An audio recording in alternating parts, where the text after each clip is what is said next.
Olá, bom dia a todos. Espero que vocês estejam aproveitando o evento de lançamento do Anuário CRA. Sejam muito bem-vindos à Sala Ecoagro, que vai trazer como tema a importância da securitização para as cooperativas e distribuidoras de insumos. Estamos muito felizes em receber vocês aqui hoje. Aproveitem esse bate-papo enriquecedor, façam perguntas no chat e agora eu vou passar a palavra para o Christian Fumagalli, sócio da Ecoagro. Oi, pessoal, bom dia. Bom, meu nome é Christian Fumagalli, sou sócio-diretor da Ecoagro e é um prazer para mim aqui estar hoje no lançamento do anuário da UCBAR relativo à CRA. E não podia vir sozinho, né? Fiz o convite para 3 grandes amigos. Vou apresentar aqui as 3 pessoas que vão estar aqui comigo no painel, tá? Acho que o primeiro que está aqui comigo é o Giovanni, sócio da Necton. Muito bom dia, Giovanni. Bom dia, muito obrigado pelo convite aí. Vamos bater um papo aí, desvendar alguns mistérios, esclarecer algumas coisas aí, mas muito grato pelo convite. Bom, fora aqui, online, junto conosco, eu tenho o Francisco Toledo, o grande Chico, né? Nosso grande amigo, sócio-diretor da Agrofito, uma grande distribuidora de insumos aqui do interior de São Paulo. O Chico estava em viagem, visitando alguns fornecedores fora do país, reservou um pouquinho do tempo dele para falar aqui conosco. Chico, bom dia. Bom dia a todos. Obrigado vocês pelo convite. Estamos aí à disposição para fazer esse bate-papo aí. Tá bom, obrigado, viu, Chico? E, por último, o Antônio da Luz, CEO da Agromoney, uma consultoria especializada na assessoria econômica financeira de produtores rurais, empresas do agronegócio, cooperativas. O Antônio também tem uma segunda função, né? Economista-chefe da Farsul, Federação da Agricultura do Estado do Rio Grande do Sul. Antônio, obrigado pela presença. Bom dia.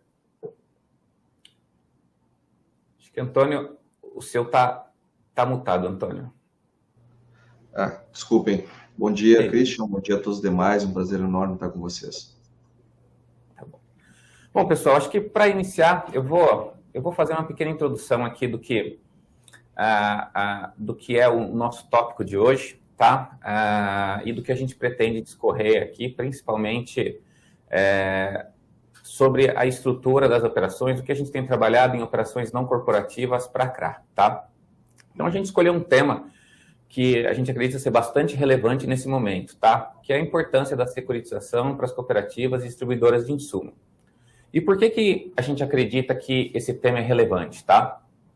Nos últimos anos, nós aqui da Ecoagro, nós entendemos que o crédito para o setor agro, focado nos produtores rurais, principalmente nos pequenos e médios, era algo que, em algum momento, teria um enxugamento de recursos oficiais e necessitaria de recursos privados, tá?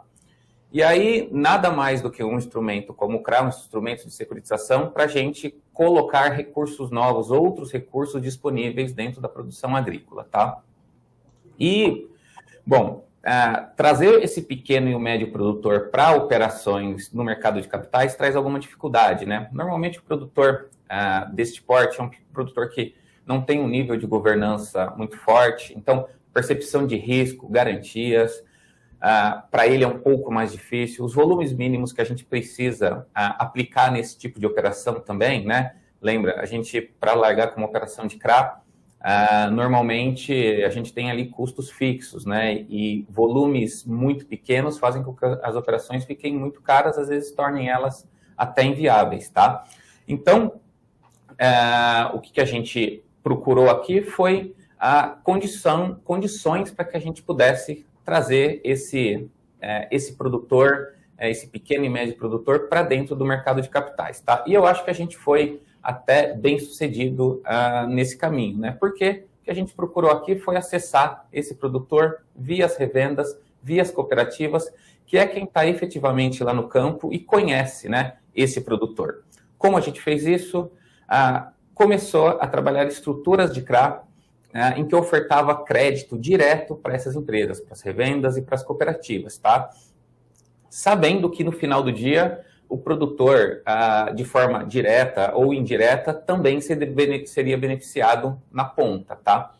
Hoje aqui só dando um overview do que que é o quão é importante esse tipo de operação dentro da Ecoagro, mais ou menos 70% do market share de operações não corporativas, de CRAs não corporativos que foram lançados a mercado, fomos nós que estruturamos, tá? E com este tipo de estrutura, a gente teve sucesso muito por causa das parcerias que nós firmamos, tá? Hoje eu tenho 3 convidados aqui que são parte dessa parceria e é exatamente por isso que eu os trouxe, os convidei para participar junto conosco dessa estrutura, tá? E eu acho que é exatamente como essas operações não corporativas estão alocadas hoje no mercado, que é o fruto, que é o objetivo dessa nossa discussão, tá? A gente vai ter aqui 3 vertentes. O Chico dando um pouquinho da experiência dele, do que é ser um distribuidor de insumo e estar dentro desse mercado, tá? O Antônio, como um consultor, como um estruturador, uma pessoa que está diretamente dentro de um órgão que tem um acesso governamental, de políticas públicas muito forte, que é a Farsul, lá no Rio Grande do Sul. O Antônio muito próximo das cooperativas, tá? E o Giovanni aqui comigo, que é alguém que acreditou junto conosco nesse tipo de estrutura no passado e hoje é uma das principais casas que alocam esse tipo de CRAs junto aos seus investidores, tá? Junto aos seus clientes. E também, por último, então, a ideia é a gente trabalhar como essas operações, como essas estruturas estão dentro do mercado, trazer um pouquinho aqui também das percepções de risco que nós temos, tá? De novo, é um produto muito importante para a gente aqui na Ecoagro, são estruturações que nos demandam muita tecnicidade, muito monitoramento, muito acompanhamento, tá? Ao longo da vida dessas estruturas. Eu acho que isso traz um conforto para o investidor e uma percepção de risco diferenciada, com um retorno dentro de patamares que tornam o produto atrativo, tá? Mas hoje também a gente não pode tirar um fator da equação, que é o fato de questões macroeconômicas, principalmente vinculadas à guerra entre Rússia e Ucrânia, né? Que vai trazer um pouquinho mais de dificuldade para a economia mundial como um todo e para o setor do agro aqui no Brasil, principalmente vinculado à distribuição de insumos, né? A gente tem ouvido bastante a questão da Rússia estar impedida ou não estar conseguindo fazer o fornecimento, ter bloqueado as questões de sanções aqui do nosso lado, do Ocidente, em relação a fatores econômicos, tá?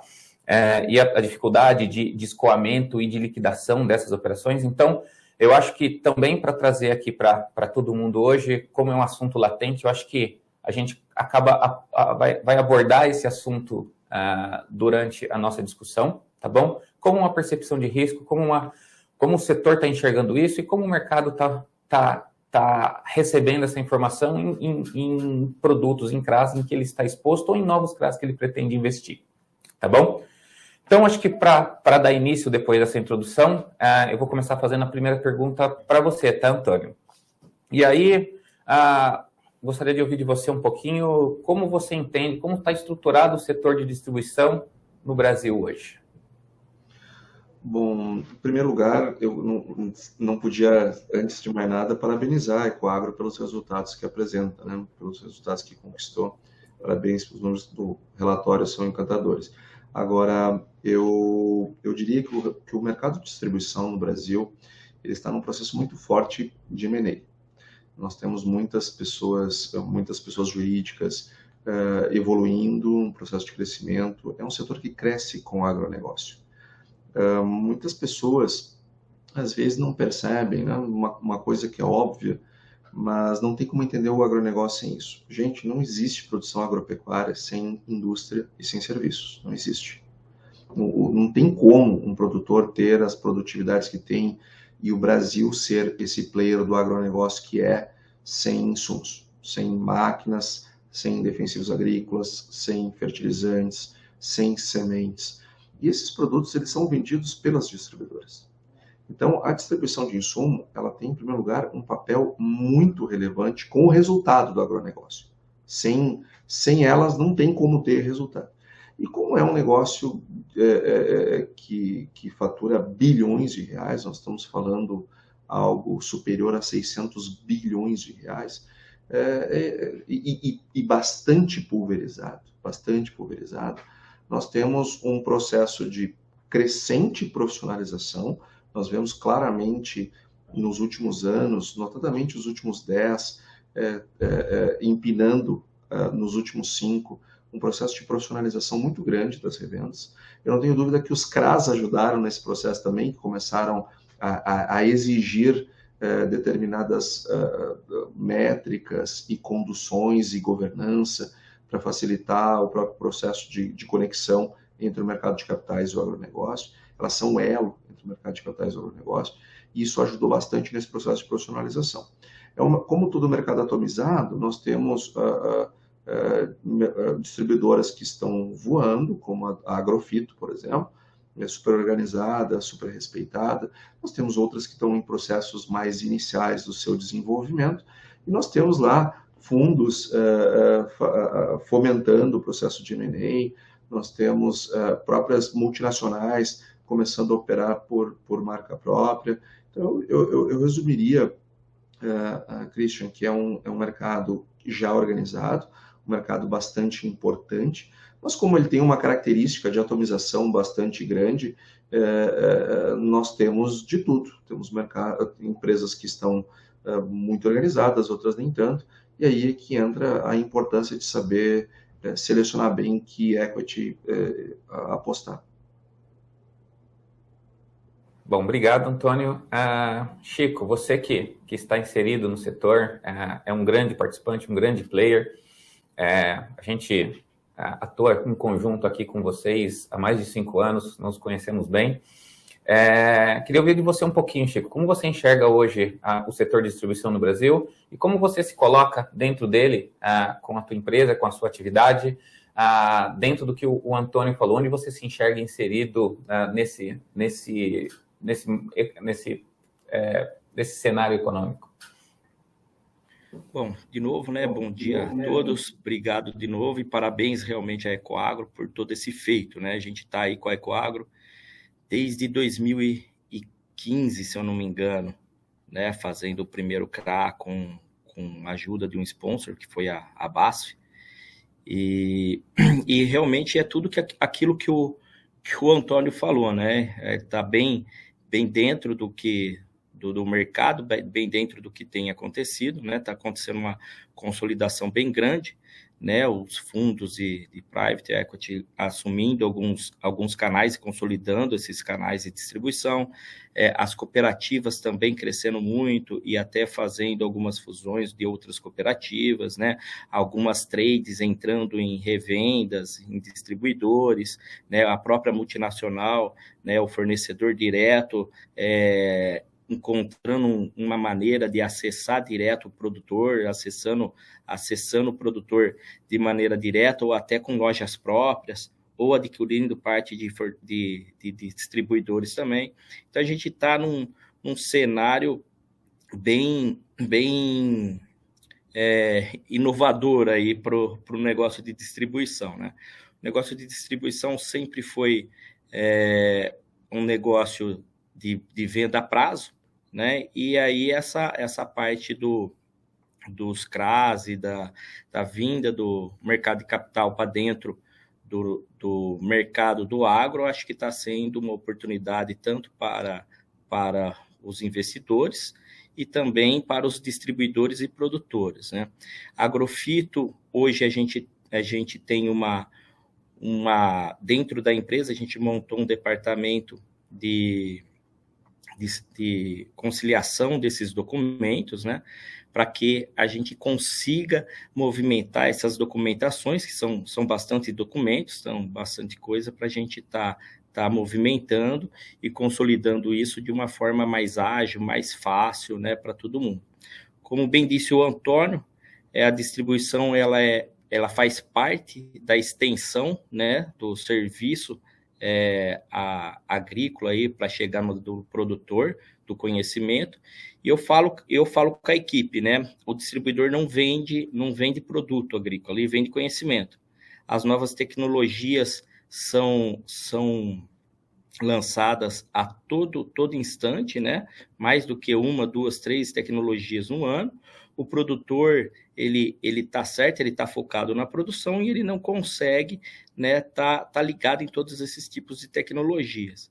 Então, o nosso serviço é estar fazendo essa extensão, levando essas tecnologias, fazendo lado a lado, fazendo os dias de campo, demonstrando esse trabalho para os produtores e ajudando os fornecedores na seleção desses melhores produtos, né, para que a gente consiga estar tendo o acréscimo da produção aí todo ano, né? A gente cada dia mais competitivo, né? Tem muito mais gente entrando no mercado, tem algumas barreiras que são impostas por outros governos, e a gente tem que estar se sobressaindo, né? E para se sobressair, a gente sempre usa a produtividade, né? Então, com melhor custo-benefício. Então, é esse que é o caminho do distribuidor, um distribuidor que tenha uma estrutura de governança mais ajustadas, né? Com balanço auditado, com balanço dos seus recebíveis, né? Com balanço dos seus sacados, das suas contas a receber.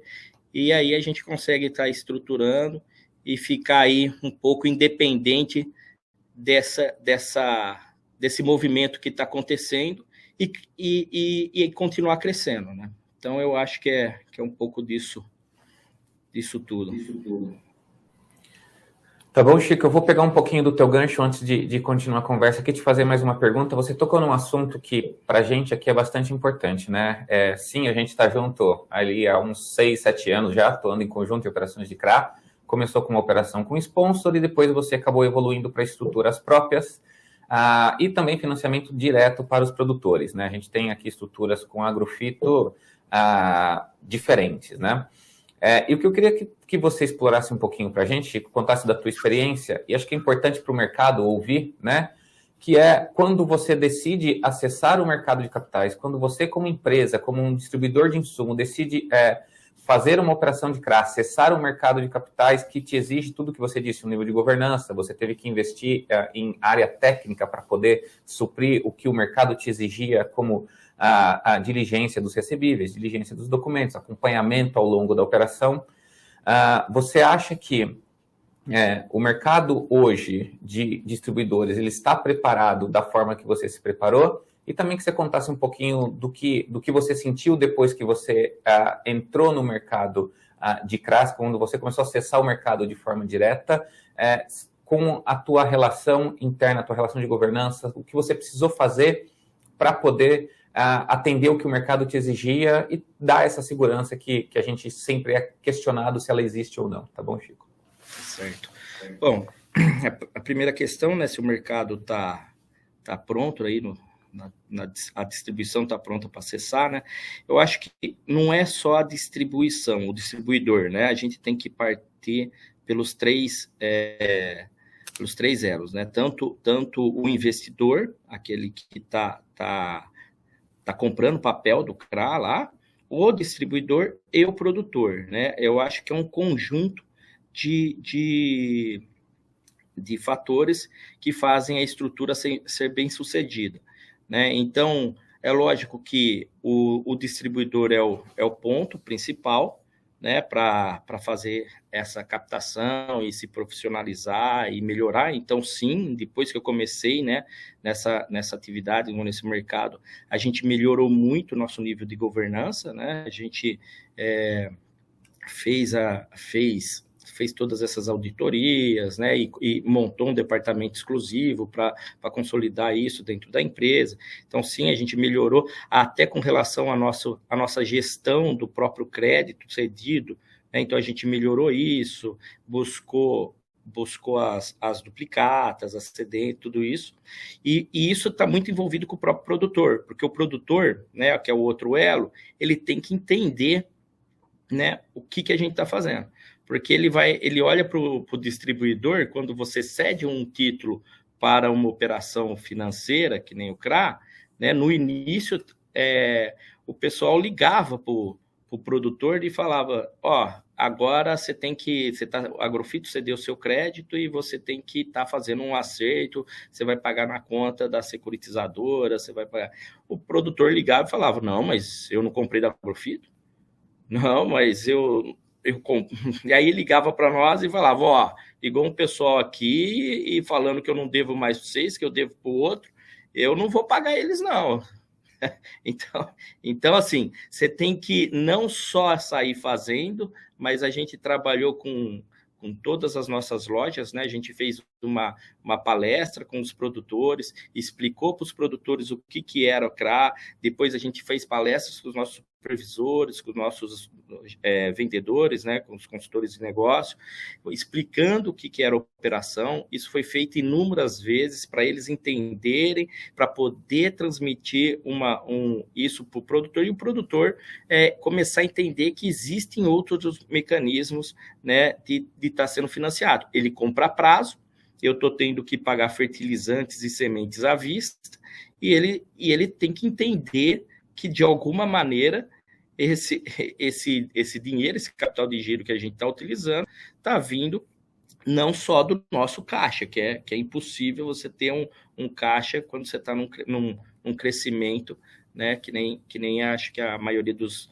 distribuidores estão aí, né, e com o aumento desses fertilizantes. Então, a primeira coisa é mostrar para o produtor o que é a operação, falar com ele. A gente fez vídeo sobre isso, a gente fez as palestras, a gente fez e convenceu o produtor que sim, é uma nova maneira de estar alavancando capital de giro e que ele precisa disso. Depois disso, a gente fez um CRA para o produtor, né, junto com a Ecoagro. Esse CRA foi muito bem sucedido, porque além, né, dos insumos, a gente dava uma parte em remuneração, em dinheiro, até 20% a 30% da operação ele podia pegar em dinheiro para fazer o custeio de diesel, fazer o custeio. Então, ele começou a entender melhor ainda, falou, não, peraí, é uma opção a mais realmente de financiamento.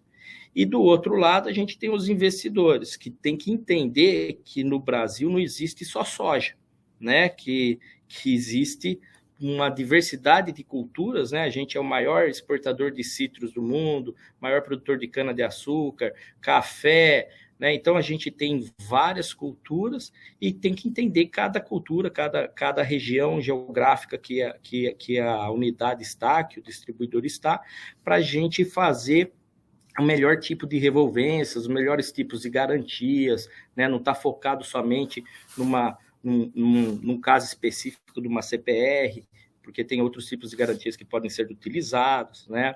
Então, entender todo o mecanismo do distribuidor também, para que a gente consiga estruturar uma operação que não fique nenhum ponto, né, solto, né? E aí a gente amarra toda a operação. Então, é um conjunto. Todo mundo tem que se amadurecer e amadurecer meio junto para que isso consiga refletir numa boa operação financeira. Ótimo, Chico. Não, você respondeu tudo, tá? O apanhado geral que você fez era exatamente isso que eu queria que você contasse um pouquinho da sua experiência, porque a gente aqui também, do nosso lado, como estruturadores, como securitizadora, né? São alguns pontos que você tocou, até eu notei eles aqui. O educacional, a gente também entendeu lá no começo que se não tivesse esse educacional no campo, o produtor entender o que estava acontecendo era mais difícil, e faz todo sentido que ele entenda, porque no final do dia o risco dele que a gente está comprando para dentro das operações de securitização. Então esse educacional ele é muito importante. A gente aqui também do nosso lado separou áreas, né, internamente, e deixou uma área específica para controle e monitoramento desse tipo de operação, e que pudesse fazer o educacional, que pudesse falar a linguagem do produtor, tá? Então, acho que o ponto que você tocou é bastante importante. E, no final, o respeito ao ciclo de produção, né? Eu acho que as operações elas não devem ser iguais, elas têm que ser feitas da forma que respeite exatamente o ciclo de produção que aquele distribuidor, aquela cooperativa está vinculada, né? Você tem setores no Brasil hoje, regiões do Brasil muito fortes no setor de soja e milho, mas você também tem revendas grandes que fazem outros produtos, hortifruti, amendoim. Aqui no interior de São Paulo você financia bastante amendoim, cana-de-açúcar, enfim. Faz todo sentido mesmo, e eu acho que as operações, respeitado o ciclo de produção, é um ponto importante, tá? Bom, dando um passo para frente agora, acho que é importante a gente ouvir como o mercado enxerga tudo isso, tá, Giovanni? E como você conta aqui para a gente, como você acha que o mercado ele pode ajudar, como ele pode financiar, quais as preocupações do setor, do setor financeiro com essas novas fontes de capital, com as estruturas? Conta um pouquinho da tua experiência e do que você enxerga nesse tipo de CRA que a gente está mostrando aqui hoje. Excelente, Christian. Pô, eu sou o que menos entende aqui desse mundo, né? Eu sou a ponta do investidor, mas tenho aprendido muito com a Ecoagro, com os amigos aqui que têm nos ajudado a expandir e crescer esse mercado, né? Eu acho que para a gente entender o cenário hoje, a gente tem que olhar um pouquinho num passado recente, né? Eu acho que a gente tem uma mudança estrutural no papel do Estado com relação ao crédito, né? Eu acho que desde dessa mudança, né, o Estado ele diminuiu o seu apetite em crédito e isso aliado à dinâmica de crédito bancário, né, o mercado de capitais ele começa a figurar dentro desse contexto com uma relevância muito grande, né? Algo que tem nos surpreendido muito, né? Cada vez mais a gente enxerga que o mercado de capitais ele tem sido observado pelo produtor, pelo empresário, como uma fonte de captação de recursos que ela tem um preço competitivo, né? A gente nunca vai pelo lado do preço caro ou barato, acho que ela é competitiva, mas ela oferece uma dinâmica diferente do que a gente tinha no passado, horas com o governo financiando, horas no contexto do crédito bancário tradicional, né? Então, eu acho que o que a gente vive hoje no mercado de capitais, no contexto do CRA, ele passa um pouco por essa mudança na visão de crédito.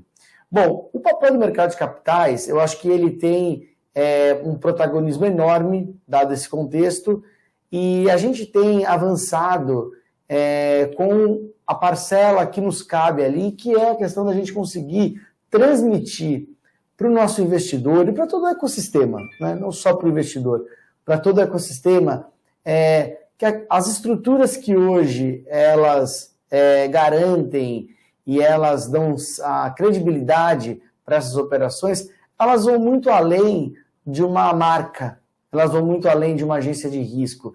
De fato mesmo, a securitização ela trouxe para o investidor a possibilidade de se sentir confortável em investir em algo que o produtor, o devedor, ele está comprometido com a operação, né? De forma geral, não só com a sua história, mas também com o risco, né, de garantias, a safra, recebíveis e etc. Então, eu acho que essa facilidade que o produtor ele tem em entender a importância de você construir uma estrutura que venha a proteger o investidor nesse momento onde ainda o CRA ele ainda não é um produto popular. O CRA não é um produto popular ainda, né? Mas olhando pela ótica do investidor, cada vez mais, né, o universo de investidores aumenta. Isso é um fato, né? Você vê pela B3 e tudo mais, acho que a sociedade vem evoluindo nesse sentido. E a oferta de produto de crédito, ela nunca teve essa característica que a gente tem hoje, né? Então, o investidor hoje, ele consegue, através de uma operação de crédito estruturada, ele consegue ter uma remuneração ao capital dele, aliado a um risco controlado, dada a estrutura de garantias, que transforma a visão de alocação do investidor, né? Até os mais tradicionais. E eu acho que, assim, a contribuição que a gente espera do mercado de securitização, dos produtores em geral, cada vez mais governança e sofisticação nos controles. Acho que esse é um ponto que nós aqui que temos o papel de compartilhar ideias e vender os sonhos aí dos produtos, né? Acho que cada CRA ele leva com ele uma história, a história de quem está emitindo, a história de quem está se capitalizando, e a gente tem o papel de levar essa mensagem, né? Contar essa história para o nosso investidor. E governança e controles, eu acho que nesse momento do mercado é fundamental para que a gente transforme o CRA no que hoje é uma LCI, uma LCA, né? Produtos que você fala com o investidor e num primeiro momento ele já entende o que é, então a barreira do desconhecimento está superada. Eu acho que governança e sofisticação dos controles é um ponto muito importante. Isso, eu imagino que todos os parceiros aqui da Alquibar, mas eu que tenho uma relação especial aqui com a Ecoagro, esse foi um ponto muito positivo para a gente, né? As estruturas que a gente trabalha na nossa corretora Necton são estruturas das quais a gente tem a confiança do monitoramento, a confiança na avaliação dos ativos que garantem. Eu acho que esse é um ponto que, se a gente se dedicar ainda mais, né, dobrar a aposta nisso, eu acho que a gente tende a continuar uma trilha de crescimento como a gente tem nos últimos anos. Tá bom, eu vou aproveitar aqui um gancho antes de passar a palavra para o Antônio. Eu queria que você contasse então um pouquinho para a gente da tua expectativa em relação a essas estruturas não corporativas, tá? A gente viu o mercado de CRA crescer muito rapidamente ali, 2013, 2014, com estruturas corporativas, né? Tomou volumes muito grandes e hoje o cenário de renda fixa no Brasil é um cenário também favorável. Você acha que as estruturas não corporativas com players que estejam vindo para o mercado e demonstrando essa condição de governança, de risco, eles tendem a ter sucesso? A gente tende a ter mais capital disponível para esse tipo de estrutura? Sem sombra de dúvidas, né? Eu acho que, dando continuidade a esse trabalho excelente que foi dado nos últimos anos, né? Eu acho que, assim, contra o histórico, né? O track record não tem argumentos, né? A gente, por exemplo, lá tem ali históricos de zero de inadimplência dos produtos que a gente distribuiu. Nosso amigo Francisco aqui da Agrofito, por exemplo, nós já distribuímos um papel ali emitido por eles. Então, acho que, assim, essa recorrência, a recorrência dessas empresas, né, o crédito não corporativo, vai atraindo ainda mais a atenção dos investidores, né? Eu acho que é lógico, a barreira ela é complexa, né? O mercado como um todo, ele cria fatores ali que atrapalham um pouco, né? Eu acho que a gente tem que cada vez mais lutar contra essa característica do investidor profissional, por exemplo, né? Eu acho que você fechar a porta para um investidor que não tem uma quantidade de recursos alocado e, por conta disso, você classificar ele como um investidor apto, elegível a consumir um produto ou outro, eu acho que isso não é um critério que faz sentido. Eu acho que o critério que faz sentido é o suitability dele, né? Eu acho que o investidor agressivo, por exemplo, uma das características do investidor agressivo é conhecimento. Faz parte do manual do suitability, né? Então, ter conhecimento é um pré-req para você investir num CRA não corporativo, porque você tem que saber avaliar se aquela estrutura ela tem garantias ali que te dão a tranquilidade necessária. Então, eu acho que, assim, a gente tem um apetite enorme, as operações elas têm prêmio, os investidores nos procuram para ela. Eu acho que a dinâmica de pagamento de juros, de amortização é muito interessante, né? Os papéis corporativos, geralmente, eles são todos bullets ao fim do ciclo do papel. Isso é algo que é muito importante para a gente e muito competitivo. Eu acho que cada vez mais a gente entrar no detalhe da operação com o nosso investidor, desmistificar os fatores de risco e abrir o mercado. Eu acho que o investidor ele tem que ter condição de eleger aquilo que ele quer investir.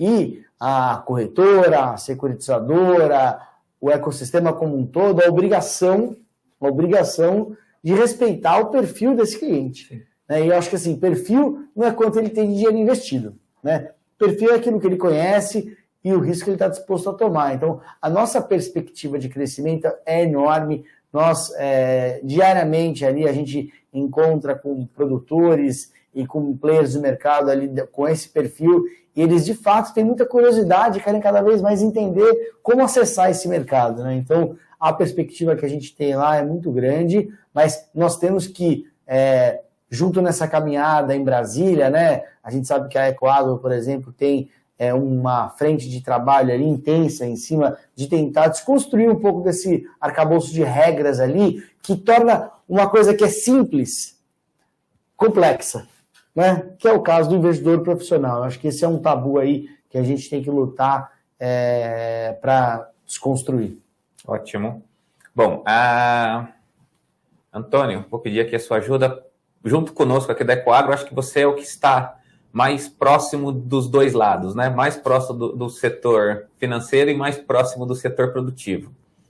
Conta para a gente, então, um pouquinho do que você entende desses capitais alternativos, dessa necessidade que o agro tem de outras fontes de recurso, né? A gente esteve junto há 2 semanas aí no Rio Grande do Sul e você falou bastante disso, tá? Queria que você contasse um pouquinho aqui do que você já nos contou fora da live, sobre a sua percepção dessa necessidade de injeção de outros recursos no setor agro brasileiro. Maravilha. Isso, né? Por favor, né? Eu só não posso começar antes de protestar o Giovanni, porque, pô, a modéstia dele, né? Ele já sabe um monte de agronegócio, de operações de agronegócio. Então, ele já tá um de nós, né? Aqui do lado do agro. Mas esse é um ponto fundamental, Christian, porque, veja, quando nós temos 2 polos que tem um histórico de se conversar pouco, nós passamos a ter muita simetria de ambos os lados. O produtor, ele às vezes enxerga, o Chico deu um exemplo muito bom, eu gostei, o cara recebe a ligação lá de São Paulo, cara, deve ser golpe do Zap, né? Então eu não vou pagar coisa nenhuma. Então, porque ele cria uma certa dúvida em relação ao mercado de capitais, que vem de todo um histórico de crédito bancário. E, por outro lado, o investidor também ele cria lá seus mitos em relação ao produtor, ao sistema de distribuição, ao agronegócio como um todo. Isso é fruto de uma falta de conversa, de uma falta de entendimento que inclusive a Ecoagro vem trabalhando, né, ao longo de muito tempo para justamente tentar aproximar esse mercado, assim como a AgroMoney e tantas outras empresas, inclusive gente que está nos acompanhando aqui. Agora, nós temos que... Eu vou primeiro falar do lado tentar olhar a coisa com os olhos do investidor. Gente, nós temos que entender que o Brasil, ele é um país que ele no agronegócio, ele tem uma importância mundial que é muito significativa, muito maior do que as pessoas imaginam. Gente, nós somos maiores produtores de um monte de coisas. Nós somos maiores exportadores de um monte de produtos. Antigamente, a gente elencava, nós somos maiores... Não dá mais para ficar fazendo isso. A gente gasta aqui todo o tempo aqui, citando no que nós somos top. E não é top 3, top 5, é top 1 de produção, de exportação. Nós hoje produzimos para 1 bilhão e 600 milhões de pessoas no mundo.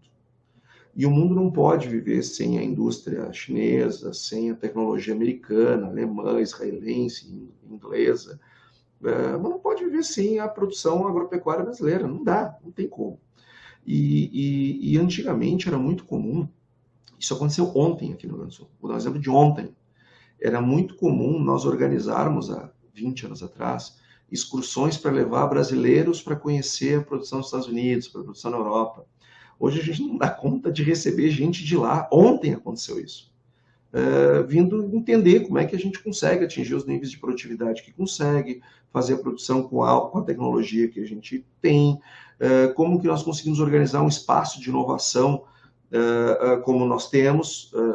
Eu não tenho dúvida que os maiores unicórnios serão do agronegócio, porque tem muita gente botando muito dinheiro nisso e tem muito espaço e receptividade por parte do agronegócio. Então, gente, quando a gente entra para dentro do agronegócio, a coisa número 1 que nós temos que ter em mente é o seguinte: eu não estou participando de algo nacional, eu estou participando de algo global. O Brasil não é um produtor para brasileiro, o Brasil é um produtor para o mundo. Logo, a importância do crescimento econômico, da projeção do PIB brasileiro para o varejo, para a indústria nacional, ele é muito mais relevante do que é para o agronegócio. Porque o agronegócio é aquela coisa, olha, eu quero abastecer o brasileiro, eu quero vender para o brasileiro, isso não tem dúvida. Agora, tudo que ele não tiver disposto a consumir por conta da economia, enfim, eu tenho 190 países lá fora que eu também vendo. Então, se o cara não quer consumir aqui, eu tenho mercado lá fora. Então, o agronegócio ele é muito mais conectado com o mercado global do que com o mercado brasileiro. Então, os riscos são bem menores. O nosso risco é mundo, não é Brasil. O risco, a volatilidade, ela é mundo, não é Brasil. E aí, quando nós começamos a fazer algumas avaliações, como, por exemplo, a gente pega lá as últimas crises, desde a crise do petróleo, passando por crise da América Latina, nos anos 80, tigres asiáticos, início dos anos 90, bolha imobiliária japonesa, subprime, Covid. Quando nós pegamos as grandes crises econômicas do mundo e a gente olha o que aconteceu no S&P, no Dow Jones, enfim, nos indicadores mundo afora, a gente vê aquele mega daquele impacto e a gente olha para a demanda de alimentos e o impacto é zero. A demanda de alimentos ela vem crescendo desde a década de 60, porque nós temos dados robustos desde a década de 60, ano após ano, de maneira muito, muito, muito estável. E aí, essa estabilidade, ela termina se agora, olhando um pouco o lado do produtor, é verdade isso que o Giovanni falou. Nós precisamos melhorar a governança, nós precisamos melhorar os sistemas de gestão. O pessoal passou as últimas décadas preocupados em bater os concorrentes internacionais e produzir mais e melhor. Essa era a meta. Só que agora isso já aconteceu e o pessoal tem investido muito em melhoria de processos, melhoria de gestão, melhorias contábeis, etc. Então, isso é um processo que já está acontecendo e acontecendo bem.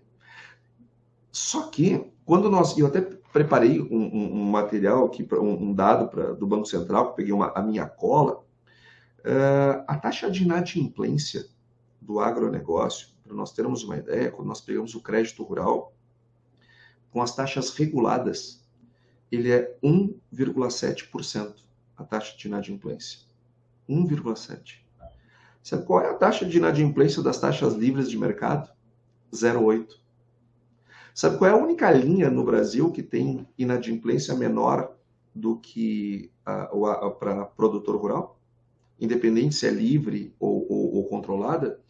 Agroindustrial e BNDES. Essa é a única linha que é um pouquinho mais baixa do que a do produtor rural. Ou seja, a inadimplência no meio rural é baixa. E esses dados são do Banco Central. Ela é muito baixa.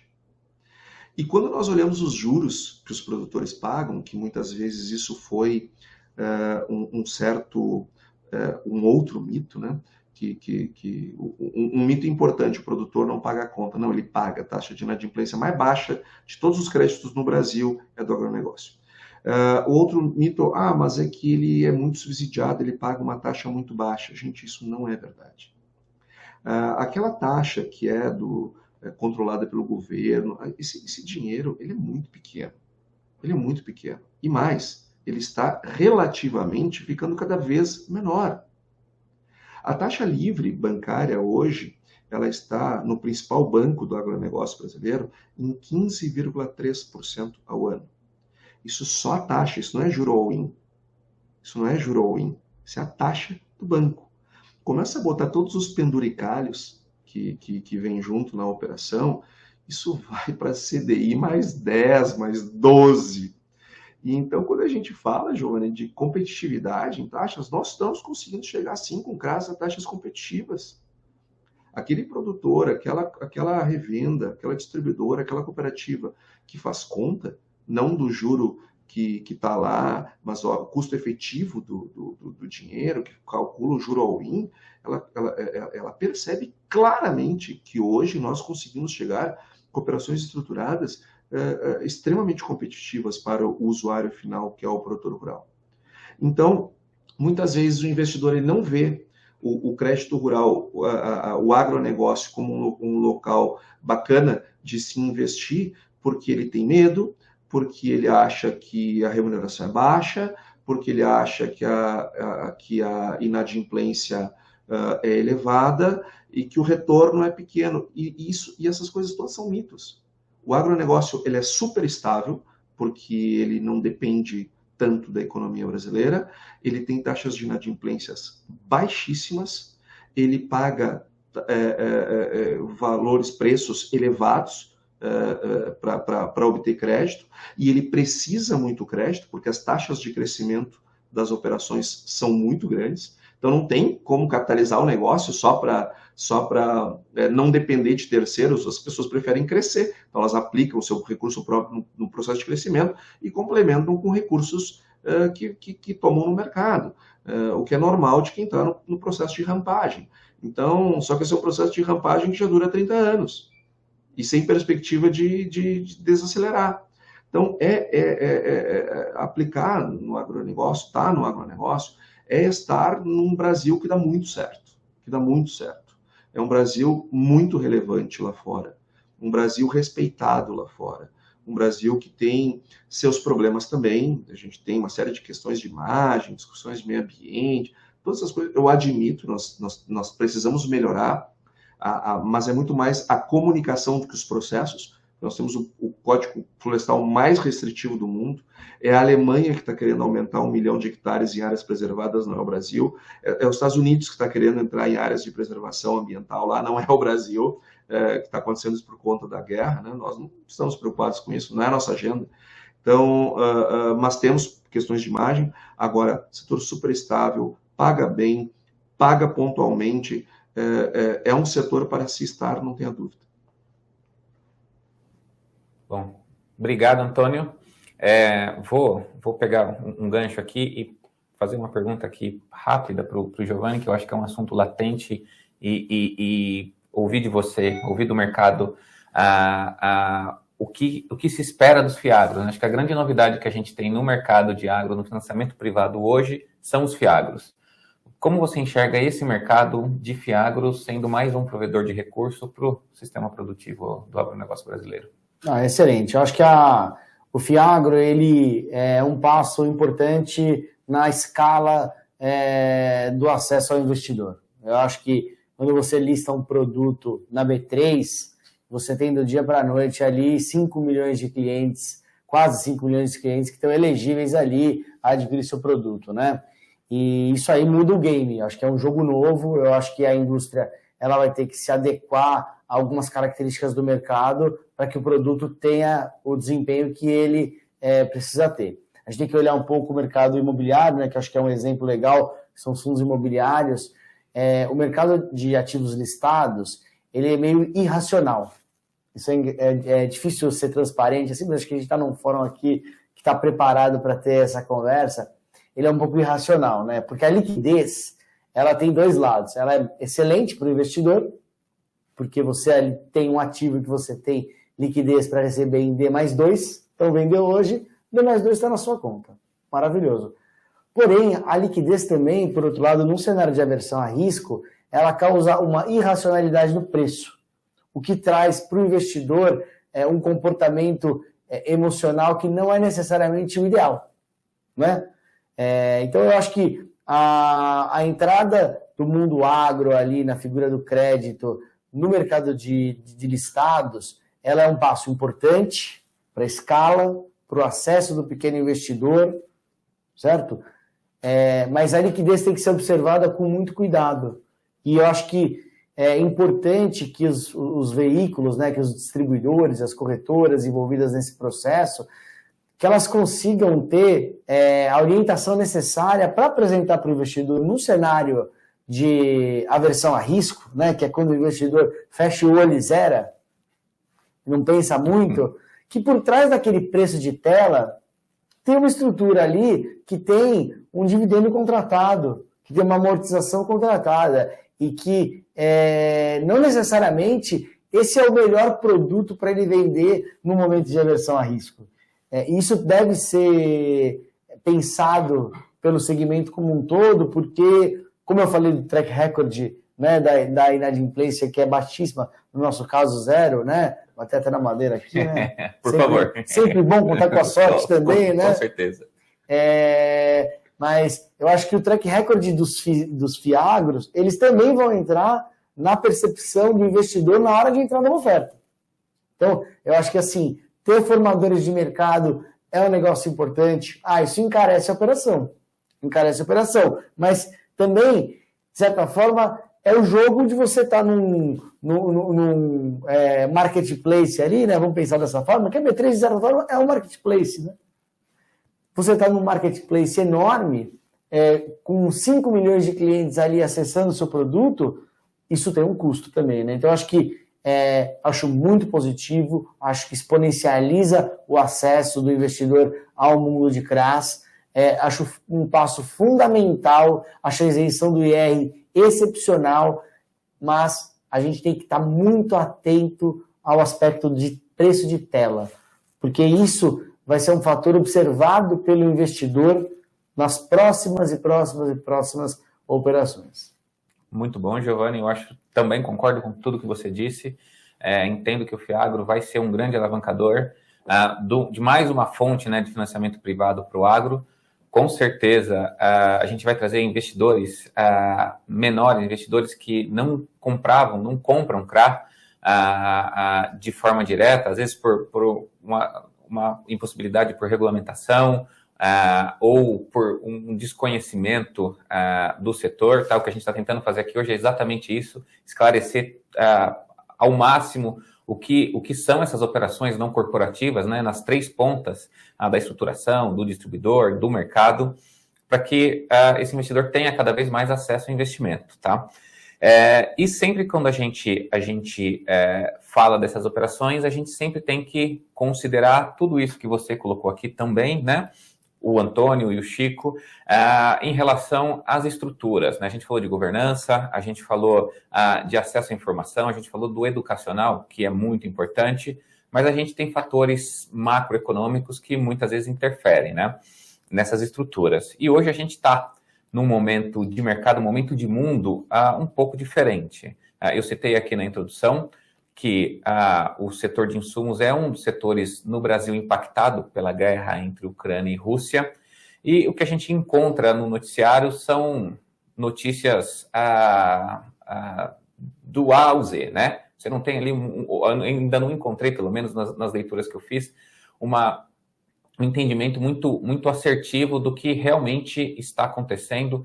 A gente não pode esquecer que, nesse momento, a gente está na safra de grãos, no encerramento da safra de verão, no meio de uma safrinha, ou seja, negócios contratados no ano passado, né, que ainda não devem ter grande impacto, e a gente está no momento de negociação da safra verão e da safrinha de 2023 também. Então, Chico, se você pudesse contar para a gente o que você está enxergando neste cenário macroeconômico, quais os impactos que você imagina, como você está se preparando para passar por esse momento? Bom, é uma pergunta boa, né?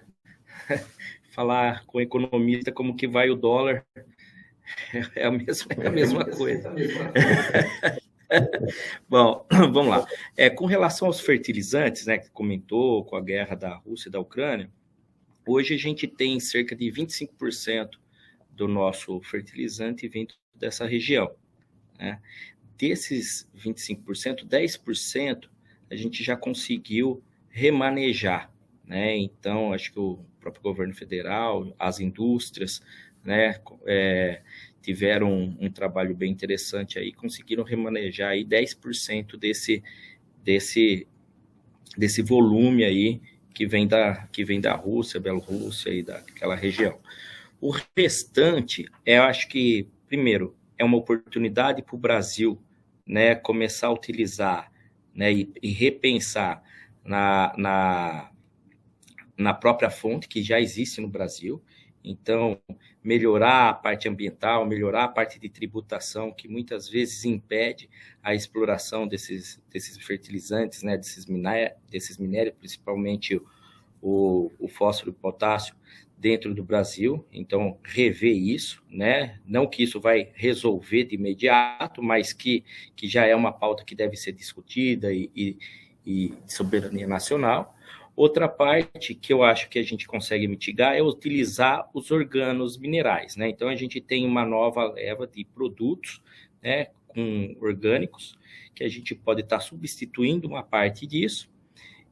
E uma outra questão é o próprio banco que existe de fertilizante no solo. Então, os produtores que vinham sendo capitalizados faziam um sistema nutricional muito bem adequado, né? E isso é armazenado no nosso solo. Então, agora é utilizar um pouquinho desse banco que está lá retido, né, colocando um pouquinho menos de fertilizante, que isso não vai dar um impacto, né, significativo na produtividade. Então, eu acho que para a próxima safra, a gente não vai ter um impacto sério de produtividade pensando em fertilizante, né? Mas, como você disse, a gente vem não só de uma guerra, né, que acontece agora, a gente vem de um Covid, de uma pandemia que extrapolou todos os nossos cenários aí, né, de futuro.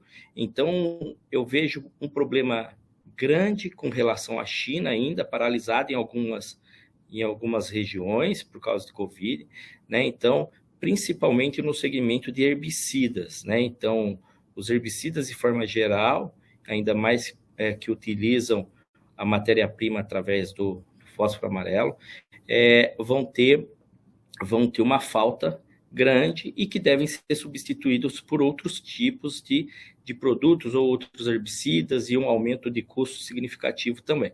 Então, tudo isso aí vai fazer com que a gente tenha um desafio maior, mas eu acho que o brasileiro, né, o Brasil, de forma geral, ele é movido a isso, ele consegue se superar a todo momento e a gente vem trabalhando com novos tipos de produtos biológicos, com novos tipos de produtos de outro tipo de fontes, que vem substituindo e vem agregando isso de forma rápida.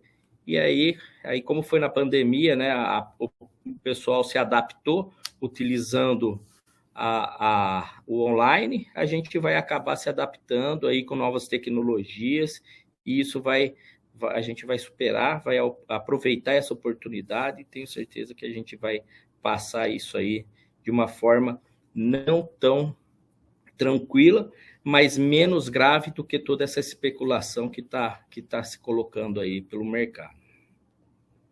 Eu ia, assim que você concluísse, te provocar exatamente para falar, Chico, da forma que você concluiu, tá? Então, eu ia te perguntar exatamente, assim, em 3, 4 palavras, se fazia todo sentido ou não o que a gente tem escutado, o que a gente acompanha no noticiário, e você concluiu bem, né? Eu acho que é um momento diferente, a gente acabou de passar por um também, que foi a Covid, e ainda está passando, mas na sua conclusão, pelo que eu consegui extrair das suas palavras, é que existe um cenário de atenção, um cenário de mudança na forma como se fazia antes a própria cultura agrícola, mas que não é um cenário ainda preocupante, pelo menos, inclusive, por curto prazo, né? É isso? Exatamente isso. Eu acho que é mais preocupante a questão dos herbicidas, não que vai faltar, mas pelo custo de produção, né? E a antecipação dessas compras. Então, por isso, novamente, a questão dos CRAs, a questão do mercado de capital, acho que vai ser super interessante, né, no desenrolar desses problemas que a gente está vendo, mas pode ser que a gente tenha um problema um pouquinho mais apertado na próxima safra, se essa questão ainda persistir. Mas nesse ano, eu acho que o fato é mais custo de produção e não falta de oferta e disponibilidade de produto, que a gente não consiga remanejar isso. Tá bom. Antônio, quer fazer algum comentário em relação a esse assunto? Acho que para você aí também é algo latente, algo do dia a dia. Acho que seria bom se você conseguisse colocar algum ponto da divisão do seu lado, para a gente seria bastante agregador. Eu acho que o Chico ele foi bastante preciso nos seus comentários. Eu só lembro que os custos de produção eles tiveram um aumento bastante significativo. Eles já vêm acontecendo desde antes do problema do conflito. Devemos lembrar lá que o pós-pandemia deu todo aquele estresse de logística global, aquele problema nos portos, falta de container. Aquilo pega o agro em cheio, porque, enfim, talvez o agronegócio seja o setor que mais utiliza os portos e, consequentemente, fica mais vulnerável quando nós temos crises logísticas globais. Para lembrar, pós-pandemia, todo mundo queria atender pedido, todo mundo queria vender o que não vendeu e o sistema logístico ficou muito próximo de um colapso. Isso elevou muito os custos de produção, elevou bastante os preços dos produtos. Depois nós tivemos questões energéticas na Europa e na China, que fizeram com que as indústrias químicas não foram privilegiadas, pelo contrário, foram preteridas. Isso trouxe uma rodada de aumento também no preço dos produtos químicos. Tudo isso foi aumentando o custo de produção. Para as revendas, isso aumenta o faturamento também, é bem verdade, né? Mas também aumenta o preço de compra. Mas o fato é que os preços aumentaram. E aí, então, nós estamos tendo esse conflito que agrava um cenário que nós já tínhamos. Só que não é a guerra, ele não é um problema em si, ele é um problema a mais. E da mesma forma que os anteriores estavam sendo gerenciados e soluções estavam sendo buscadas e encontradas, a menos que haja um recrudescimento do conflito para um nível, enfim, que ninguém espera, ninguém deseja, todos os problemas que estão sendo vistos hoje, eles existem, mas eles também serão gerenciados, eles também terão soluções. Nós vamos ter problemas de escassez, não há dúvida. Nós não temos no radar um problema, uma perspectiva de falta. Falta é uma coisa, a escassez é outra. Essa escassez ela pode servir num primeiro momento, apertar um pouco mais o sapato para algumas safras, mas sempre lembrando, né, isso não é um problema do agronegócio brasileiro, isso é um problema da produção agropecuária mundial, porque todos nós precisamos. Eu também volto aqui um pouco num ponto que o Chico trouxe, que é a produção nacional, né? Eu não sou nacionalista de jeito nenhum, não tenho nada contra importação, muito pelo contrário. Mas havendo a possibilidade de produzir mais internamente, nós temos que descer um pouco a guarda não da legislação, mas da normatização, aquilo que Giovanni também falava sobre tornar uma coisa que é simples nas operações estruturadas, no que diz respeito à questão regulatória das operações estruturadas. Isso a gente vê também na parte de produção de fertilizantes aqui dentro. Então, nós temos coisas simples que às vezes são tratadas como complexas. A produção de fertilizantes não é Brumadinho, não é Mariana, então não pode ser tratada da mesma forma. E para finalizar, Christian, eu acredito muito que as crises geram oportunidades. E até o Chico já trouxe aqui alguns pontos que eu quero remarcar. Nós estamos acostumados a utilizar determinados pacotes de tecnologia, mas essa escassez está nos alertando para a possibilidade de usar outros produtos que podem ser tão eficientes quanto, que podem resolver o problema da mesma forma e nos baixar o custo de produção. E que já aconteceria, mais hoje, mais amanhã, isso já aconteceria, porque já estava acontecendo. Talvez o que está acontecendo no mundo agora, de recrudescimento das relações, de piora nesse cenário de fertilizantes, ele vai encurtar um processo que já estava em curso, que é a adoção de novas tecnologias que podem fazer com que nós consigamos ter ainda mais produtividades com custos significativamente mais baixos. E acontecer mais hoje, mais amanhã. Quem sabe aí, quando tudo isso passar e nós fizermos um balanço, eu não duvidaria que o balanço foi muito mais positivo do que negativo, que permitiu o surgimento e a consolidação de tecnologias aí que estão batendo na porta. Obrigado, Antônio. Corroboro com tudo que vocês colocaram, tá? A nossa visão aqui também vai em linha com esses pontos. A gente entende que as estruturas que estão hoje com as revendas, as cooperativas, os distribuidores de insumo ali como o risco do negócio, atrelado às garantias, às carteiras de recebíveis, né? Todas elas tendem a manter uma saúde exatamente pelos pontos que a gente já tocou aqui, monitoramento, governança, e principalmente porque este ponto, o que está acontecendo agora não deve gerar problemas de produção, ao passo de nós termos outros problemas que gerem uma inadimplência maior das que foram citadas aqui, tá? Eu vou aproveitar, pessoal, e chamar todos que estão hoje aqui conosco, né? A gente tem um chat, eu até estou lendo ele ali pela TV, tá? Que vocês podem fazer perguntas, tá? Eu vou aproveitar até uma primeira pergunta ali do Luiz Betaresse, grande amigo nosso também, parceiro das operações. E o que ele quer saber é se vocês enxergam algum risco de redução nas operações este ano, principalmente no segundo semestre, devido a eleições e até mesmo aumento da taxa de juros, ou vamos continuar batendo recordes nas novas emissões de CRA? Giovanni, você quer começar? Uma honra aí, só fera para responder, eu começar, uma responsabilidade aí. Eu não acho que a gente tem, acho que os juros melhora, né? Eu acho que a gente fica mais competitivo, eu acho que o investidor final ele vai ficar mais com mais apetite por CRA, dado o cenário de juros. Acho que a cena da renda fixa ela volta a ser protagonista, né? O Make Selic Great Again, né, que o pessoal brinca, acho que está no jogo aí, então acho que é um ponto positivo. Acho que todo o mercado de DCM, ele tende a sofrer com cenários de instabilidade em geral, né? Guerra, eleição, traz uma certa instabilidade. Mas eu acredito, a gente tem, vou ser breve, tá? Mas assim, a MEC é uma corretora do BTG Pactual, né? O BTG Pactual tem compartilhado um ponto de vista de que se a gente não tiver uma terceira via, né? Tanto os dois cenários que se apresentam, Lula e Bolsonaro, apesar de serem muito diferentes ali como proposta, eles são cenários conhecidos pelo mercado. Então, a expectativa de alta volatilidade para essa eleição talvez não seja tão grande quanto o mercado espera.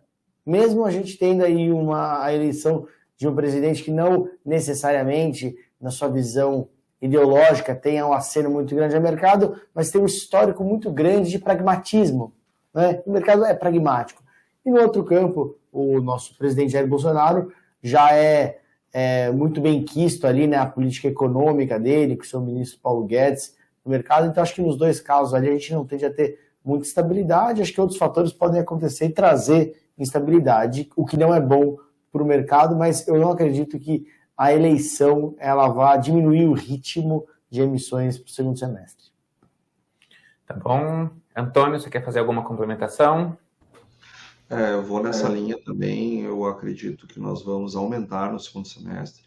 Eu acho que o grande fator para fins de um CRA dar certo ou não dar certo não é a eleição, porque nós temos uma percepção de que o agro brasileiro está conectado com o mundo, logo o problema de eleição ele termina sendo um pouco menor do que a média das operações de mercado, aquelas que não são de agro.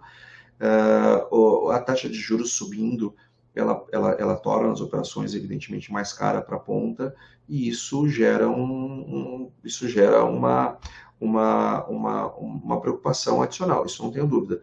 O aumento dos juros ele pode ser, do lado do agro, uma preocupação, vai espremer para diminuir spread, enfim, mas eu não tenho dúvida que no meio mercado de capitais e mercado agro vão se encontrar e vão se acertar, e nós vamos ter um segundo semestre bem melhor do que nós tivemos no ano passado. Se com o CDI+, com um DI de 2% se fez o que se fez, imagina com um DI mais elevado como está agora. Chico, do seu lado, você que é tomador desses recursos, né? O que você tem visto nesse momento e o que você tem sentido de expectativa também para o segundo semestre, Chico? Bom, é certo que o fator taxa, juros, ele é um fator bem relevante, né, em toda operação, porque isso vira custo, mais custo na produção, né, fica custo para a ponta final, mas a exigência de um capital de giro muito maior devido ao aumento de preços tanto de sementes quanto fertilizantes, que são os principais produtos que são financiados, que estão sendo financiados por essas novas operações, vão fazer, assim, naturalmente, com que a demanda por captação seja alavancada, né? Então, da minha parte, eu acredito que vai ser bem superior a demanda de novos CRAs no segundo semestre do que foi o ano passado.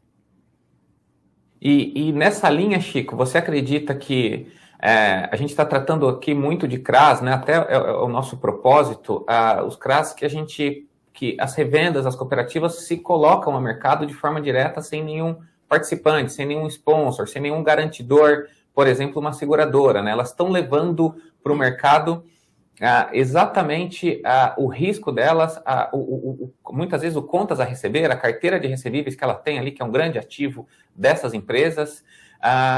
Você acha que este é um caminho que as revendas, as cooperativas devem traçar para que elas tenham sucesso nessas captações de outros recursos? Ou você ainda acredita que é necessário um patrocinador, uma grande multinacional em conjunto com vocês ou uma seguradora atuando? Não, para mim é bem claro que você estar sozinho sem nenhum tipo de sponsor é muito melhor, muito mais vantajoso, né? Você tendo o dinheiro sem estar carimbado, você consegue fazer melhores negócios na melhor hora, né? Com as melhores oportunidades. Então, é lógico que o distribuidor tem que se preparar para isso, né? Muitas vezes seria adequado ter uma parceria com uma corretora agrícola para não deixar totalmente desprotegido. Você não tem um seguro, mas a produção, o seu produtor está assegurada, né? Isso vem muito, vem aumentando a quantidade de subvenção, a quantidade de seguros agrícolas, mas ainda isso é muito pequeno dentro de todo o montante que a gente tem de negócios no Brasil, mas esse é um fator que faz com que a gente melhore fazendo sozinho, né? Eu acredito muito fazer sem nenhum sponsor é a melhor forma. Bom, obrigado, Chico. Eu vou aproveitar, vou pegar mais uma pergunta do chat, tá? A pergunta do João Marcos Oliveira. Ele diz o seguinte: nas emissões de CRA, como as distribuidoras de insumo se comparam aos outros players da cadeia do agro, indústria, produtores e off-takers, em termos de requerimentos de garantias e competitividade no pricing das taxas, tá? Eu vou começar aqui do meu lado, tá, João? Olhando como estruturador, e o que a gente enxerga nesse tipo de estrutura, tá? Bom, quando a gente olha para essas operações com revendas, operações com cooperativas, a gente tem que entender exatamente qual é o nível de risco, qual o nível de crédito que ela tem que analisar quais os níveis de governança que ela tem e, principalmente, é uma empresa que vive de fornecer um produto, dar crédito e receber esse crédito de forma futura. Ou seja, o manual de crédito e o aging, o histórico destas carteiras, como esses produtores se comportaram ao longo dos anos, é muito diferente, tá? Isso se diferencia um pouco das indústrias que normalmente têm um nome, um rating, uma fotografia, um conhecimento melhor do mercado e uma percepção de risco diferenciado. Giovanni citou isso aqui para a gente no começo, tá? Você tem alguns outros, por exemplo, produtores rurais. Você acaba concentrando o risco exatamente em um produtor. E quando você traz cooperativas, quando você traz as revendas de insumo, o que você consegue é diluição, capilaridade. As revendas, elas têm um histórico de produtores, elas têm um relacionamento com os produtores, elas são a primeira fonte da cadeia de financiamento desses produtores, ou seja, o produtor, ele tem um olhar para a revenda, um olhar para a cooperativa diferenciado. Ele sabe que no ano seguinte, se ele tiver algum problema esse ano, quem vai financiar, quem vai ofertar, quem vai estar do lado dele para que ele continue a atividade, normalmente são as revendas e as cooperativas. Então, elas conhecem, elas têm histórico, né? Se busca muito no mercado hoje dados, né? Dizem que dados é o próximo insumo, o próximo petróleo. A gente tem que pensar bem nessa informação, até porque o dado precisa ser trabalhado.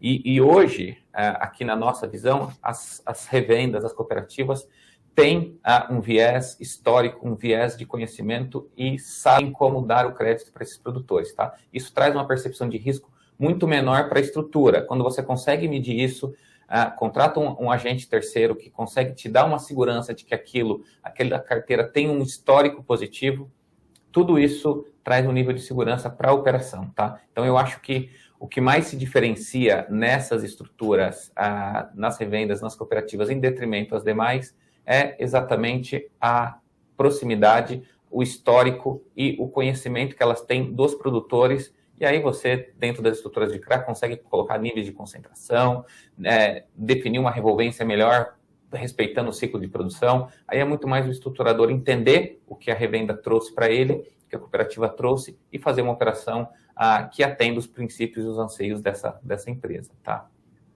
Eu passo a palavra aqui para o Antônio, o Chico ou o Giovanni, se quiser complementar alguma coisa do que eu disse, tá bom? Eu só complementaria, então, para o João Marcos, lembrando que trata-se de um mercado bastante atomizado. Então, esses processos que o Christian relatou, que dizem respeito às regras da empresa Ecoagro, da empresa dele, né? Nós temos, ou seja, às vezes a gente vê assim, umas abordagens em alguns players que a gente fica sabendo aí pelo mercado, que não faz o menor sentido. Então, tem uma camada de cima, tem o topo, tem lá a nata, nós temos uma parte ainda muito boa para trabalhar. Agora, nós temos que, a cada operação dessas, tem que saber o que tem embaixo. Tem que conhecer a revenda, tem que conhecer os processos dela, tem que conhecer o processo de crédito, tem que olhar o aging, tem que olhar o que tem ali naquela empresa. O fato de a distribuição estar vivendo um bom momento não significa que todas as empresas estão preparadas para qualquer tipo de questão. Então, essa análise da empresa ela é muito importante. A análise da carteira que ela está cedendo ela é muito importante. Então, eu diria que nós temos distribuidoras e cooperativas que não perdem absolutamente nada para qualquer indústria grande ou outros emissores de papéis importantes no mercado brasileiro. Tem outras que estão no processo de evolução e tem outras que estão longe de até iniciar um processo de construção. Então, saber o que se está fazendo, conhecer o mercado, conhecer o agro, conhecer a distribuição, faz muita diferença, não tenho dúvida. Acho que sobre a ótica do investidor, né, essas operações, elas têm uma adesão menor do que as operações que a gente tem mais tradicionais, com produtores, etc., né? Porém, por outro lado, como eu aprendi aqui com a Ecoagro, né, eu acho que a gente também tem uma exigência maior de collateral ali na hora da gente estruturar a operação, né? Acho que você resolve isso ali nesse contexto. Acho que quando você tem ali uma subordinação adequada, né, com a cadeia com risco em jogo também, assumindo ali a responsabilidade, e você tem uma análise muito bem feita do histórico de pagamento, e isso contemplar dentro de todo o material publicitário da operação, para a gente poder dialogar com o investidor sobre isso, acho que você desmistifica, né? Então, acho que o caminho para a gente poder equiparar esse tipo de operação com as demais são as garantias de fato ali e a sofisticação que o controle oferece para a gente poder compartilhar com o nosso investidor. Obrigado, Giovanni. Ótimo. Bom, Chico? Bom. Eu assim, na prática, eu não vejo diferença nenhuma nas garantias do distribuidor, do fornecedor, da trading, porque as garantias são as mesmas. Ou é uma alienação, é uma CPR física, uma CPR financeira, né, ou aval cruzado dos acionistas lá, da família. Então, assim, quando o produtor, como a trading, vai fazer uma compra com pagamento antecipado, ela exige a CPR. Então, a garantia é CPR. Quando o fornecedor vende para um distribuidor e o distribuidor tem que aumentar o crédito dentro daquele fornecedor, muitas vezes o fornecedor pede um endosso da própria CPR, ou do penhor, ou de uma nota promissória diretamente do cliente, ou das próprias duplicatas. Então, assim, a garantia é a garantia do produtor, né? Independente da onde você esteja. Se você está do lado do comprador, né, da soja, do cerealista, ou você está do lado do fornecedor. É lógico que a robustez daquela companhia é maior e traz um maior conforto para o investidor estar comprando um papel da BASF, um papel da Pung, um papel do que de um distribuidor. Aí sim você tem que entrar dentro da parte da governança. Mas o papel que ele está comprando é o mesmo, né? O crédito que está sendo cedido lá para os investidores, para os CRAs, vai ser a operação, né, do produtor. Então, eu não vejo diferença, não. Ótimo, Chico, obrigado. É a parte importante de escutar as três pontas, né? É exatamente conseguir entender a percepção de cada um dentro desse tópico, né? E acho que você tocou num ponto importante. No final do dia, a gente começou dizendo que o propósito dessas operações é, de forma direta ou indireta, ter o produtor na ponta como um beneficiário, principalmente o pequeno e o médio, né, que tem dificuldade de acessar o mercado de capitais de forma direta, ele ter algum benefício nessas estruturas, né? E quando você tem essas operações, quando você consegue irrigar o sistema de distribuição com recursos, aqui o que a gente vê é o produtor sendo beneficiado, até porque a gente liga para ele para cobrar, né, Chico? Então, não tem como ele ficar fora da cadeia como um todo. Bom, a gente tem mais 5 minutos, pessoal, eu vou abrir aqui para as considerações finais de cada um, agradecer a todos a presença, tá? Vou pedir primeiro para o Antônio, por ordem alfabética aqui, Antônio, você começar a fazer as suas considerações, por favor. Tá joia. Então, eu queria finalizar, Christian, agradecendo muito o convite, agradecendo aqui a oportunidade de estar contigo, com o Giovanni, com o Chico, com todo o público da UCBAR, parabenizar pelo evento, parabenizar por essa discussão e quero parabenizar aqui também a Ecoagro pelos belos resultados que tem feito, que tem atingido, conseguindo conectar o mercado de capitais com o agro com o mercado de capitais, ajudando na construção dessa união que eu não tenho dúvida que será cada vez mais forte, porque o agro precisa do mercado de capitais, e o mercado de capitais, à medida que conhecer o agro, vai ver que é uma bela oportunidade de investimento. Então, eu me sinto muito feliz aqui de ter contribuído de alguma forma para ajudar nessa conexão, que eu não tenho dúvida que vai acontecer a cada ano mais. Um abraço a todos. Obrigado, Antônio. Chico? Bom, da mesma forma, gostaria de agradecer a todos, né, os ouvintes aí, os palestrantes, ao Christian e a Ecoagro, no nome do Christian, né, falar que a gente acredita muito no agronegócio, né, essa semana fez 45 anos que a Agrofito foi fundada, né, foi fundada em 1977, 21 de março, então quer dizer, e eu acredito que a gente tem uma projeção de futuro muito grande, né, um pouquinho o Antônio falou de quanto que a gente alimenta o mundo, né, e mais um dado é que em 2050 praticamente 1/3 da população do mundo vai ser alimentada, de certa forma, pelas fazendas do Brasil. Então isso me faz ter certeza que a gente está indo no caminho certo, né, que a gente pode alcançar com muito êxito, se todas essas instituições aí, tanto do mercado financeiro, da produção, os fornecedores, as três estiverem bem alinhadas, com a mesma comunicação, porque a gente vai conseguir, com certeza, alcançar todos esses desafios aí, superar todos esses desafios e melhorar a cada dia. Então, é um pouquinho disso. Bom, obrigado, Chico. Sempre um prazer estar com você também. Giovanni, obrigado pela visita. Por favor. Obrigado a você, Christian, os meus colegas aqui, Antônio, Chico, muito obrigado, ao Kibar, a Ecoagro, a todos que nos escutaram aqui. E deixo uma mensagem de otimismo aí a você que nos escuta. Eu acho que o Brasil, ele, por uma conjunção de fatores ali, ele tem a oportunidade de ser a bola da vez, né? Eu acho que você tem um cenário complexo para os emergentes, né? Em andamento em geral.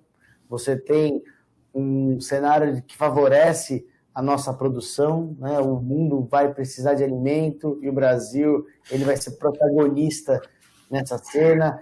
Eu acho que a dinâmica política, econômica dos últimos anos favoreceu também a credibilidade externa que a gente tem. Hoje a relação dívida-PIB brasileira ela é excepcional. Eu acho que o Brasil ele é observado pelos investidores de fora como um lugar seguro para se investir. Então, eu acho que todos nós aqui que estamos nesse momento, a gente tem que estar preparado pelo que tem por vir, né? Então, a minha mensagem de otimismo ali, e muito obrigado a todos vocês aí pela atenção nesses minutos que estivemos juntos aqui. Obrigado, Giovanni. Bom, para finalizar, em nome da Ecoagro, eu vou agradecer ao Kibar, tá? Agora com a presença do Cal aqui junto conosco. Eu sempre, quando estou junto com o Cal em algum evento, digo que, para mim, falar em algum evento da Alquibar é sempre um prazer, né? Eu sou um ex-aluno das academias da Alquibar, né? E comecei a ter contato com o mercado junto com as aulas lá que o Cal e a equipe da Alquibar nos davam. Então, para mim é sempre um prazer estar aqui contribuindo com os eventos, tá? Obrigado, Alquibar, obrigado, Cal, e obrigado a todos os participantes, os palestrantes e as pessoas que participaram aqui junto conosco. Christian, né, somos nós que agradecemos. Parabéns pelo painel, achei super interessante e te agradeço por trazer esse tema para a gente fechar o evento que comemora os 15 anos dos Anuários do Kibar. É realmente muito legal terminar falando de operações pulverizadas, de operações com o envolvimento de cooperativas, como é que a gente pode fazer com que esse mercado, que a gente trouxe os números na parte da manhã, falando ainda da alta concentração do crédito corporativo, e vocês estão fazendo um trabalho fenomenal em termos de trazer, digamos, aquela securitização que todos nós queremos, que é de carteiras pulverizadas, acessando o pequeno e o médio produtor como uma fonte alternativa de financiamento. O que vocês trouxeram, né, mostra que tem ainda caminho para ser percorrido. A fala do Francisco com relação à questão lá de alguém falando que não queria fazer pagar, né, me lembrou, a gente está nessa estrada há muitos anos, e nos lembrou as primeiras operações de CRI e uma história de uma securitizadora imobiliária que comprou uma carteira maravilhosa que logo depois passou a ter muita alta inadimplência e ela foi reclamar com o cedente, no caso uma construtora incorporadora, e os caras falavam, olha, os caras vêm aqui tomar cafezinho, dizem que não vão pagar para essa seguradora. Eu falo, não é seguradora, é securitizadora. Bom, não sei quem é, não vou pagar. Né? Então, uma história muito parecida, a história se repete. E isso tem a ver com um processo natural de desenvolvimento de mercado, de educação, da gente entender que essa pode ser, sim, uma opção até mais atrativa em termos de prazo, em termos de taxa, mas sim, tem desafios a serem preenchidos, tem a serem vencidos. A gente falou no primeiro painel, a gente ouviu um importante player, tomador desses títulos, de como ainda temos desafios para serem vencidos na parte de dados, na parte, vocês também trouxeram isso, muitas vezes o apetite é grande, mas a informação que chega sobre o desempenho das carteiras não é tão bom, então a gente acaba tendo que comprometer o volume ou até mesmo o preço devido a essa falta da informação. Enfim, a gente teve um dia, uma manhã e começo de tarde muito cheio, falamos de Fiagro, falamos da importância do digital, como é que o digital pode contribuir para que essas operações estejam cada vez mais pulverizadas e que a gente acesse cada vez mais aqueles que a gente realmente deveria acessar. Falamos da importância do mercado de risco de crédito coberto por seguradoras e como é que eles podem viabilizar num mercado que ainda está muito orientado no crédito único, como é que eles podem ajudar nesse processo.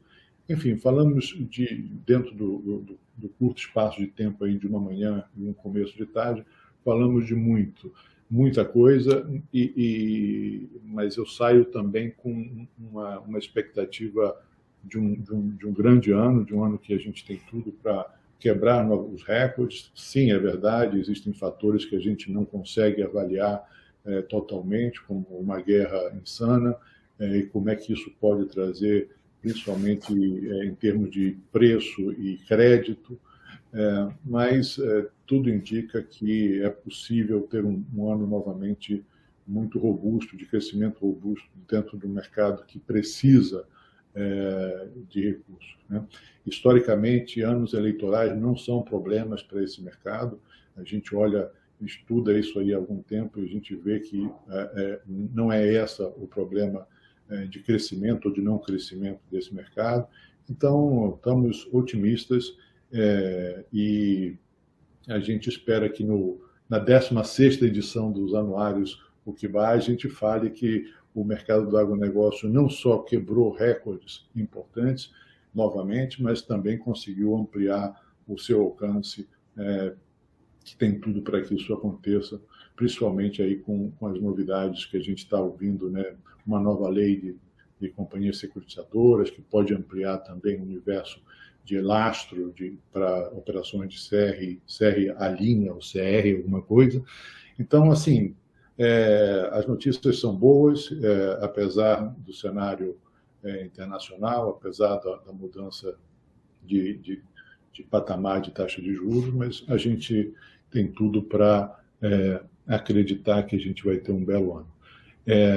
Termino dizendo e convidando a todos para assistir o evento da semana que vem, que também é um veículo de securitização importante para o agronegócio, que são os FDICs, né? A gente não olha muito, a gente olha a securitização como um todo, e nesse aspecto a gente tem um veículo muito importante que alcança diversos segmentos econômicos, então todos estão convidados para participar na terça-feira que vem de um dia que promete ser muito interessante, e também avisar a todos que esse vídeo, assim como dos painéis anteriores, vão estar disponíveis na plataforma dos anuários, provavelmente já a partir de amanhã. Então, quem não teve a oportunidade de assistir a essas palestras, esses painéis, esses bate-papos super interessantes, vão poder acessá-los a partir de amanhã no próprio anuário. Muito obrigado mais uma vez. Obrigado, Flávio. Obrigado, Christian. Foi um prazer e até a próxima. Obrigado. Um abraço, pessoal. Tchau, tchau. Obrigado. Até logo.